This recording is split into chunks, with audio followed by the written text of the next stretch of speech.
I mean, yeah, but it's not... oh, no, yeah, it has magnify on it, but I mean, can you improve it?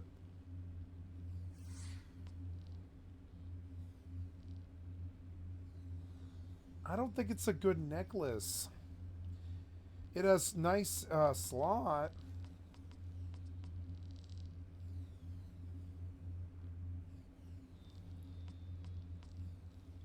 You know, I didn't think about it, but you can put...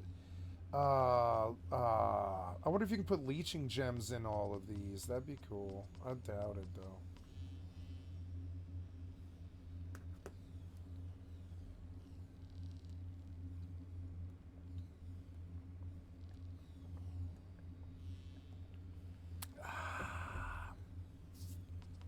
Well, we're done with that terrible place, which is good. Ooh, silver.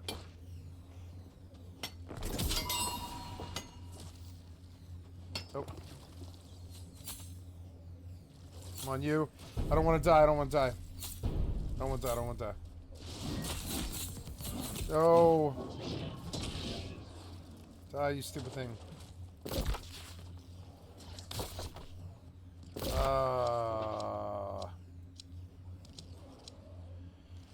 Yeah, like, we're done here, right? Oh, God. Okay. Oh, God, no, don't. No. No. No. Are you coming? You can't come. You don't know how. You knocked me down and it helped me.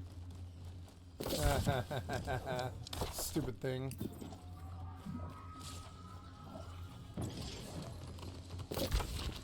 Nothing stops the rabbit. Don't mess with the rabbit.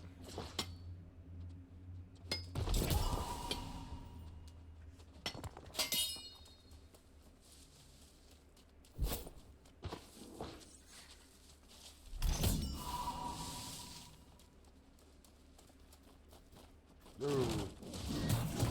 I could hear the footsteps coming. Bye. That made a lot of sense.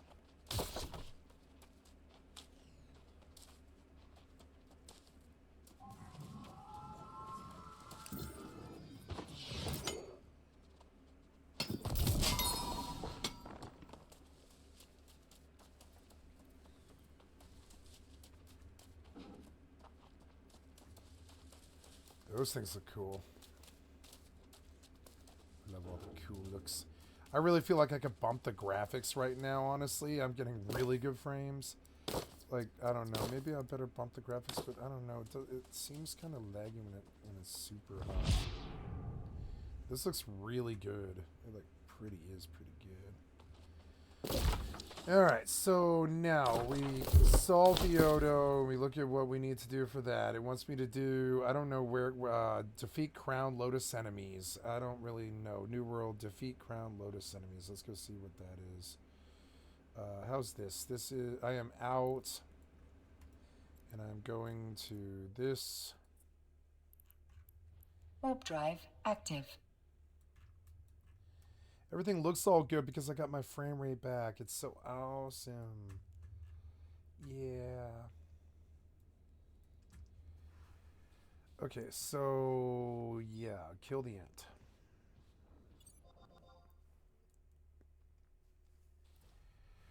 Ooh, 7 pauldrons, not bad. If I can get 4 more, I have a stack.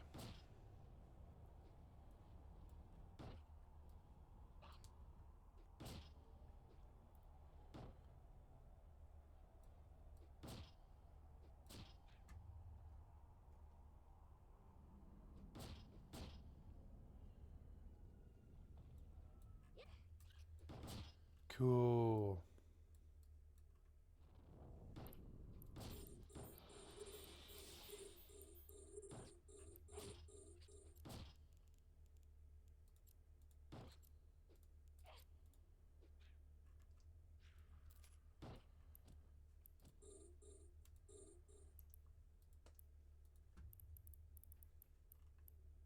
I wonder if I could get Fallout 76 to run super well too. Maybe I should. Maybe I should drop Final Fantasy 11 for 76 now. I've been playing like 11 for days. I've been doing real good too. I'm 48. Today I died like 7 times. It didn't matter. I'm still up a whole level. I'm almost to 49 now. I'm doing fucking so well with that. And plus I figured out my big problems with my frame rates and stuff. It's awesome. What was that sound? Did you do something to me? I feel like every time I alt tab the client, something bad happens. It's so annoying. What was that? No, I think I've got to sort all this loot now, which is unfortunate. Yeah, it's a piece of crap anyway. I'm sorry, but it is. It's all pieces of crap. I'll take it all. Yep, I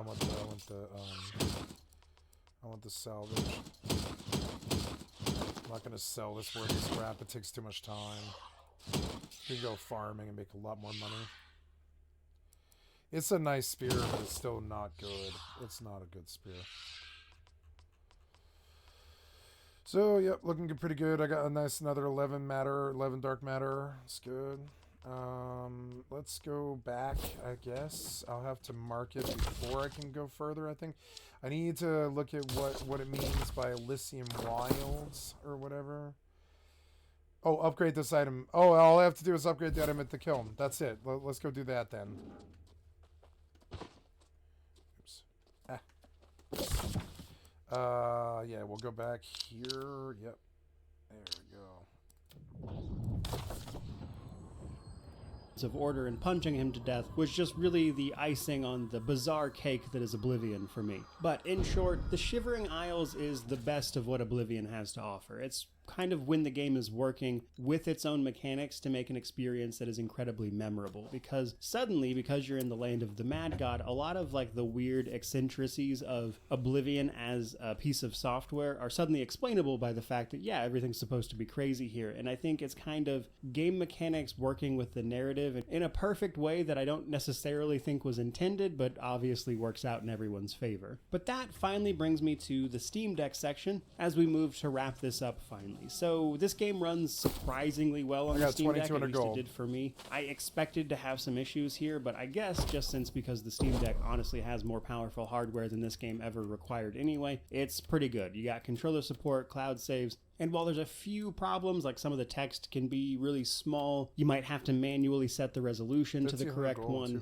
and just little things like that. By and large, Oblivion played much, much better on the Steam Deck than I was expecting, and it was actually a pretty smooth experience to do so. I think once you got used to the controls, you could easily play this on that, which was honestly pretty nice to see. But that brings me to my positives and negatives. Now, on the positive side of things, I would say a lot of the questing and like the side quests and the writing around those still really holds up. Like playing through the Dark Brotherhood now as opposed to playing through it when I was in high school at like 15 still really manages to land. I think they did a fantastic job with it. I think even other guilds that could have been uninteresting, like the Fighters Guild, wound up being really well done, and that's to say nothing of the Daedric quests. And while, yeah, sure, there's a handful of quests in here that I wouldn't necessarily say are anything to write home about, by and large, the questing and interesting things to get up to in Oblivion are just really, really well done. And that's to say nothing of the world and its systems like Radiant AI that make it feel alive, even though, yeah, it obviously isn't. Which is why the little quirks of the system, I think, bring a lot of charm and character to it. And perhaps unsurprisingly, the biggest positives about Oblivion for me are the things I remember the most, the things that made it feel like a world I could get lost in at that age. And it's wonderful to go back and play this game again, only to see that those same things are still there, even if I can see the cracks in the facade obviously a lot better these days. Which brings me to my negatives. For starters, the bugs. If you're playing this unmodded, of course, without the unofficial patch, etc., you're probably going to run into a lot of them still. I don't think I got through a single full quest line without having to fix something that would break,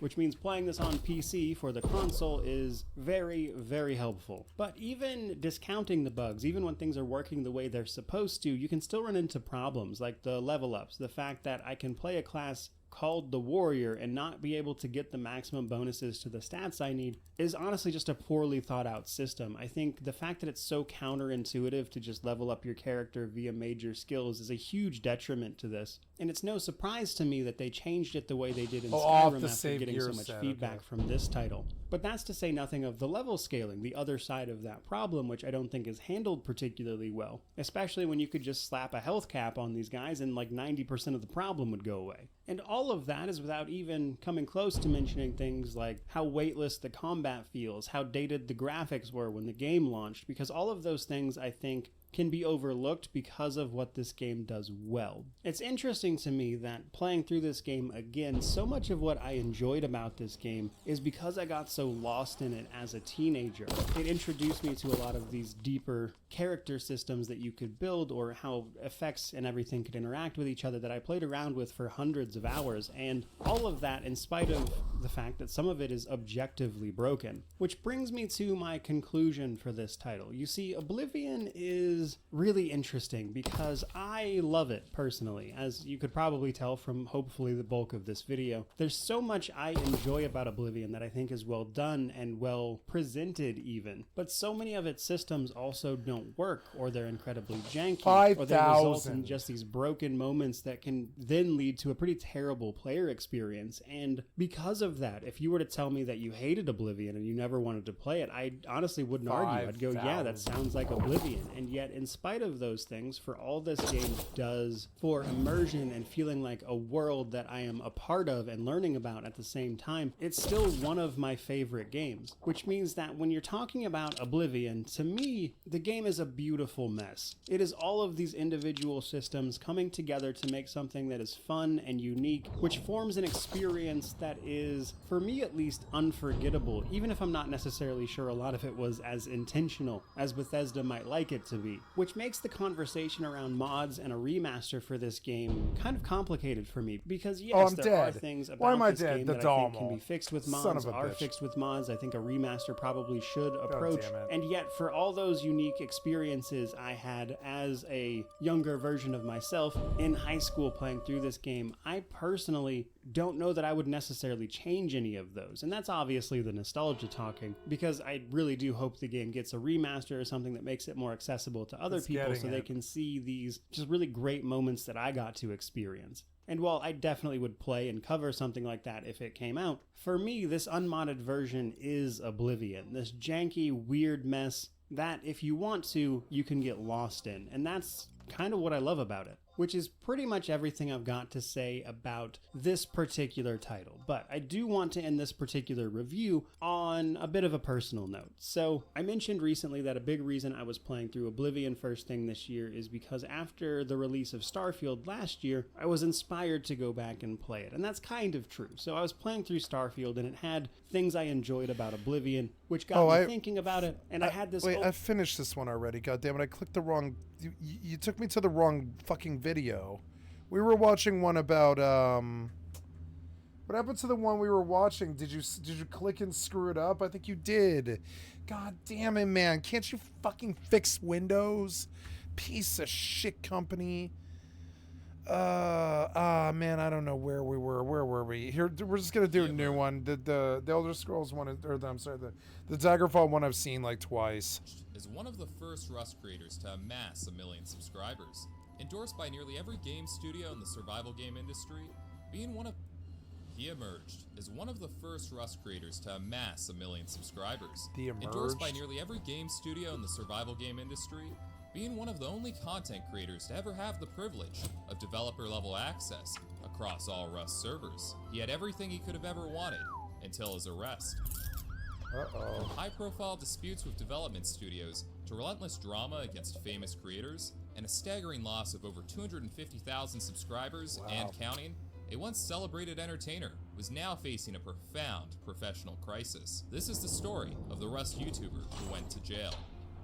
Rhino Crunch. Screw you, a guy who doesn't give a fucking wreck, The nerd. crossbow nerf needed to fucking happen.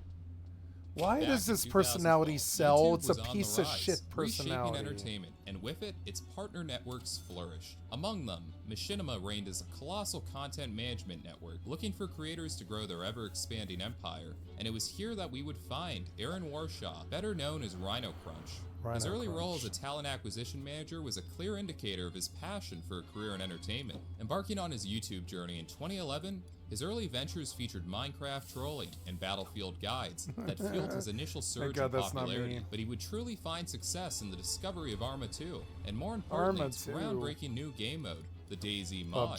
Survival games were a brand new concept. Evolving from Arma's military strategy roots, the DayZ mod was the first of its kind. The introduction of zombies, realistic survival mechanics, and a relentless permanent death system revolutionized the gaming industry. Rhino Crunch, seizing the opportunity, became one of the first to showcase this new genre through his Bandit Survival series, and saw massive growth and tens of thousands of subscribers. His eagerness to explore and expand the survival game genre earned him widespread admiration from fans, establishing himself as a beloved figure in the gaming community. Yet, as the channel's popularity soared, certain aspects of his personality began to surface, aspects that would eventually alienate a segment of his audience.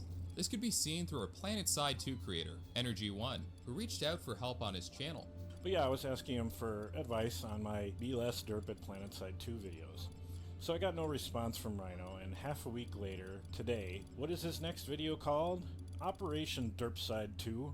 He never had a PlanetSide 2 video on his channel before and happened to steal the naming idea. I was being kind and complimentary to this guy, and what happens? Yeah, welcome to the internet. Welcome to the internet.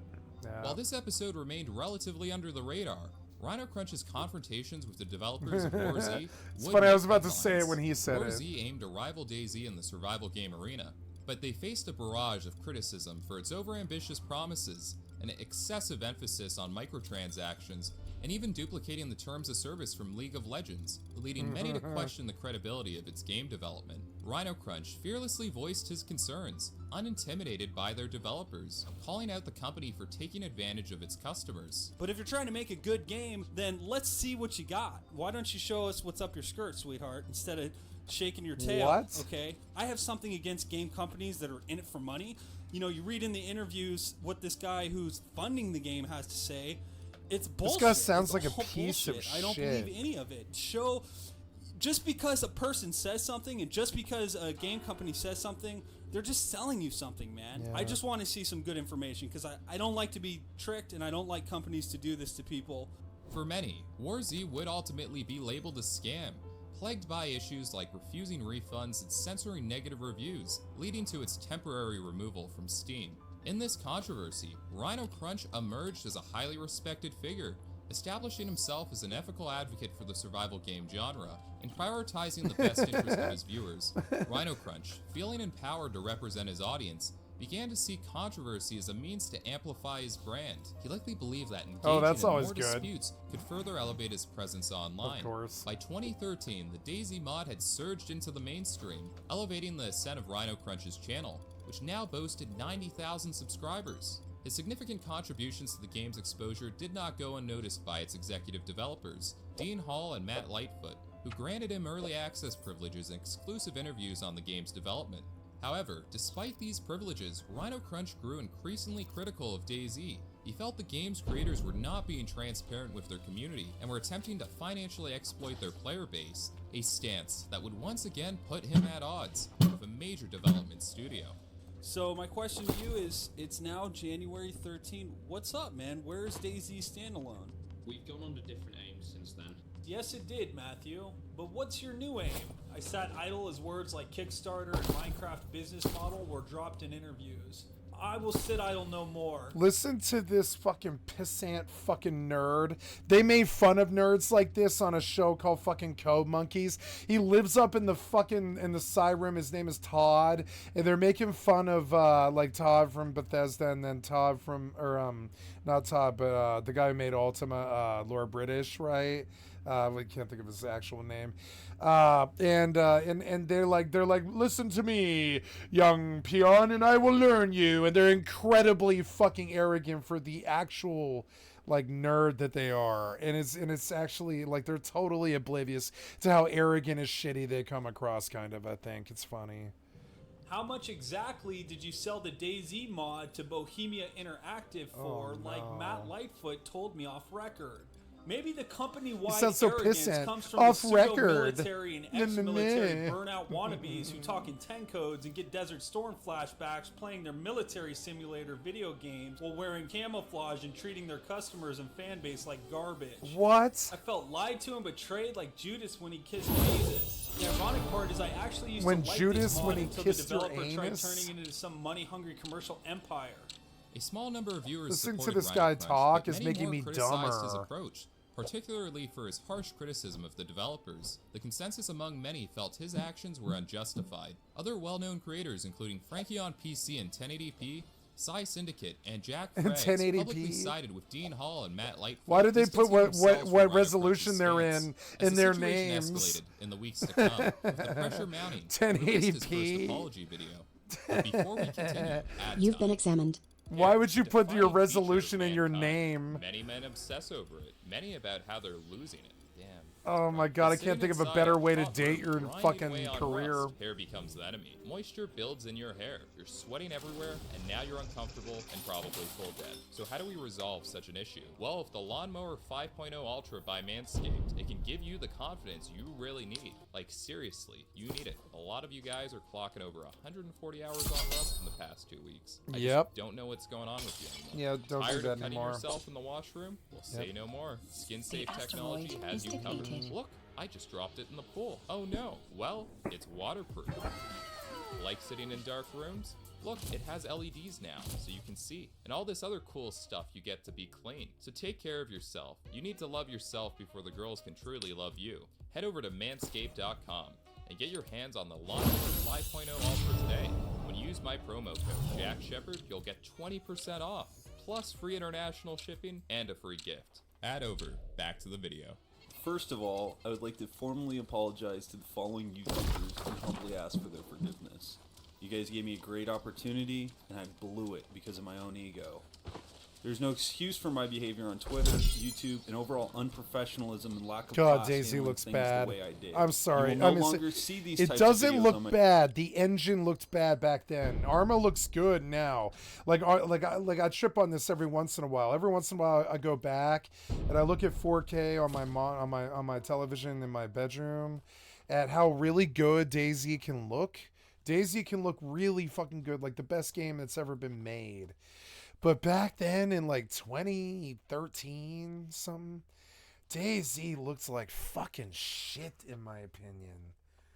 I couldn't bring myself to play it. I was like, yep, see?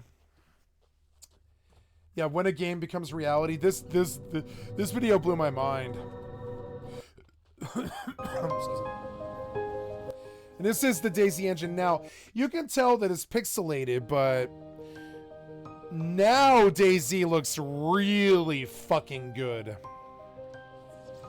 But I mean, you'd have to stand by the building and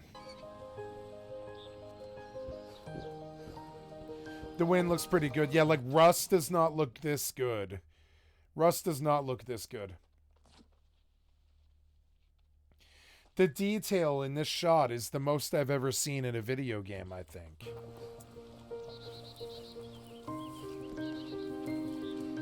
Yep. And like, so just proof that DayZ isn't shit, but it was back then. It didn't look like this back then. Not at all. Rust looks like, Rust doesn't even look as good as that does. My channel. And so, but I go and try to play DayZ and I'm like, oh right, Arma engine. Oh. I believe they bring the channel down tremendously. I think this guy, frankly, probably did damage to Arma's opinion, you know? I think that, I think this guy did damage, you know? I think he did. I think he probably did damage to DayZ, I'd say. Like, I think he set out to save them, and in the end, he probably hurt them. That's crazy. Like, I go face punch. What's wrong with you? We found out it was Unity, and I stopped attacking them. When I found out it was Unity, I was like, okay, all right, well, and Hell came out, and he told the media, he was like, we're sorry for Rust 1 guys and how bad that engine treated you. And I know it did treat a lot of us really badly. And he was like, never again. We're never again using Unity. We're building on Unreal now. And I was like, oh, thank God. Thank God Rust 2 is going to be in Unity. Please make Ruin in Unity. Please make please make Rust 2 and Unity and Ruin in we need Ruin. I want them to make Ruin now. I think Face Punch needs to make Ruin. I think all their guns ruin everything. I'm just saying. Headshots are fun for a certain amount of time, and then you start to look for like strategy and using your brain after a while. I think SWAT fights are fun to a degree for a while, but fighting SWAT shit your whole life, CQC and fucking, SWAT extraction stuff your whole life. And I guess you could dedicate your whole life to that, I guess, but I think it's not that fulfilling. And I think they should have made Ruin. And I want to see like a 200-man versus a 200-man clan in Ruin. That's the medieval Rust. With forgiveness and skepticism. While many were willing to move on, others harbored doubts about the potential reoccurrence of a similar controversy. Despite these mixed feelings, understand why Rhino I Crunch can't. did what he could to move past the situation, and his efforts seemed to pay off as his channel continued to thrive and grow throughout 2014. Unfortunately, the incident had a lasting impact on the DayZ developers. Their willingness to share information with their creators diminished significantly, ironically leading to the very lack of transparency he had previously criticized. As his channel grew, Rhino Crunch got to enjoy early access to 7 Days to Die and being personally flown out by Sony to their headquarters to Wow. And he got an inside with these people. They were like, well, he obviously is trying to defend the culture, so let's make friends with him. And then they did, and then I wonder what he did. H1Z1. These what did this guy do? Underscored his standing as a prominent and is it child porn? World. By 2015, Rhino Crunch had transitioned to creating gaming videos. He sounds angry, deep web, like child porn dude. I'm sorry, maybe he isn't, but he sounds like that sort of angry to me, that Reddit 4chan angry. Job. I'm angry like that too, but I'm not. I didn't hang out on 4chan and Reddit all my life like that. It was during this period that he discovered the experimental version of Rust. As he fell in love with the game, so did his viewers. As Rhino Crunch's popularity skyrocketed, so did Rust, with many of his videos amassing hundreds of thousands of views. Face Punch, the developers of Rust recognized his influence, and sometime in 2016, reached an agreement that positioned Rhino Crunch as one of Rust's first global moderators. This decision was looking at the way that he plays, I think he kind of ruined Rust, because I think he brought like the whole Rat's play style to Rust from the way that they just showed the way that he played. He's the first Rat. Disgusting. Influenced by his positive portrayal of the game and his active role as a streamer and player. Yeah, he tried to make it look positive. Not only moderated servers all that extraction content, bullshit, but also leveraged it's not positive to enhance his videos with high-quality cinematic recordings. It is when you the win. Launch of the Rhino Crunch hoodie in the game and the channel reaching peak viewership, it seemed he had a promising path for his future. However, Rhino Crunch reverted to his former controversial ways, which many new Rust viewers were unaware of. This was most evident in seeing a video of his support for T. Martin and Syndicate during the CSGO Lotto gambling controversy, where they promoted the site without disclosing their ownership, a situation that felt all too familiar to Rhino Crunch and his previous controversies.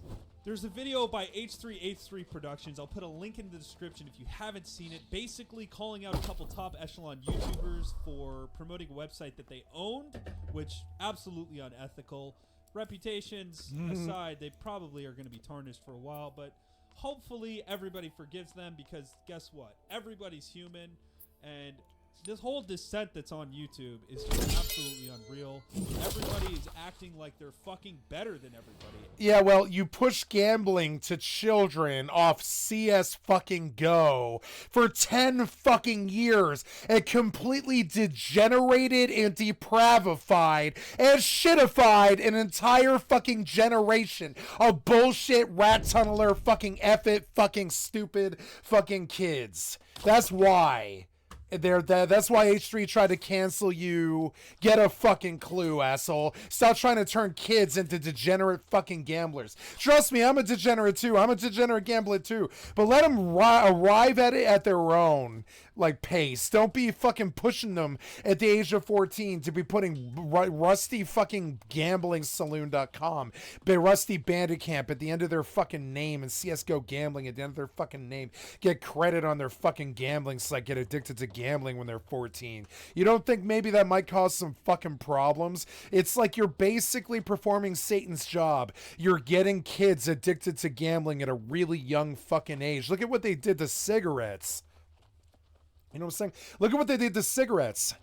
Like, you know, and yeah, you want to know why they come after you. Is it really that hard for your ass to fucking comprehend?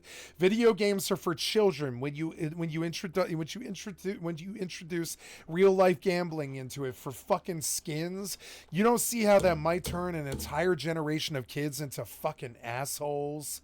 Questions began to swirl around Rhino Crunch's role in Rust. Fucking when he clueless released a video black titled hat 100% shitheads. rocket-proof, showcasing an exploit in the game. I mean, This yeah, coincided- showcasing an exploit in the game. As I say, clueless black hat shithead.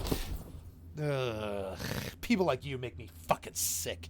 With the game's monthly update, delaying the patch and only amplifying the issue. Concerned players voiced their frustrations on the r/playrust subreddit, questioning Rhino Crunch's ethics in relations to Rust. Initially, there was a defense from Facebook. Yeah, like, look at what you did to Rust. Like, it didn't shit like that when I first played it like that. It didn't smell like shit like that. But after he was done with it by, I think I started playing Rust in like 2020 or something like that. There was an element of that. By the end of 2021, though, it was like at the end of every motherfucker that I killed name. They were all doing Rusty gambling and Counter-Strike gambling and all this shit. And it was, you could tell they were just like the kids had just thrown their fucking logic and reason to the wind. Normally kids would be too smart to do dumb shit like that, you know? But no, he got an entire generation of kids addicted to Counter-Strike skin gambling.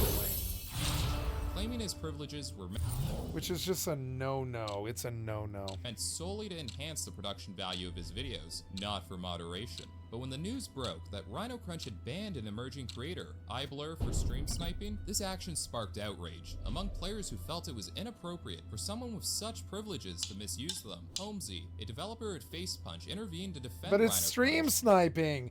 That's against the TOS. You can't do that. You catch a fucking ban.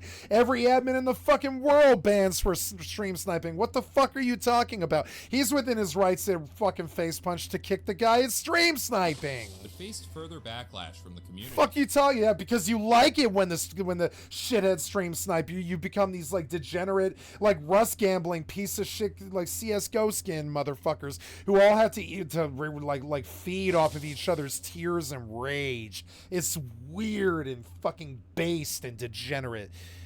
Upon a thorough investigation, Gary Newman, though And you think, oh, he banned him for stream sniping. Oh, you abused the power.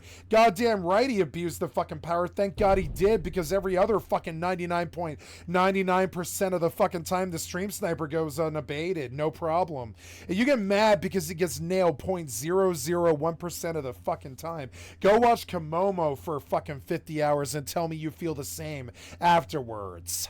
Rust and Holmesy stepped in and revoked Rhino Crunch's privileges.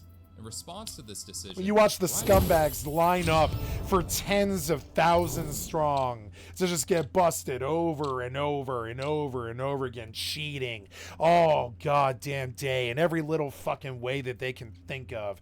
Furtive, shitty, degenerate gambler, fucking skin addicted, fucking degenerates on the internet, fucking trying to cheat and black hat, to rat tunnel their way through fucking life like the rats that they fucking are.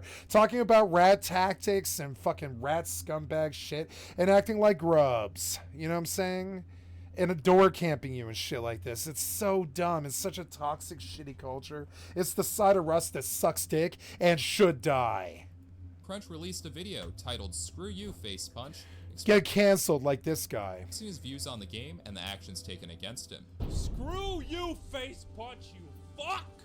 And we can agree to disagree. How about saying fuck you, face punch, instead of screw you? I can say something that you might not like, and you can take it because you're a big boy. You're not a fucking pussy, right? Or maybe, I don't know, maybe you are a pussy. I think they're from Sweden or something. I think Face Punch is Iceland, like CCP, and I don't think they come from fat, crass American fucking asshole culture like you.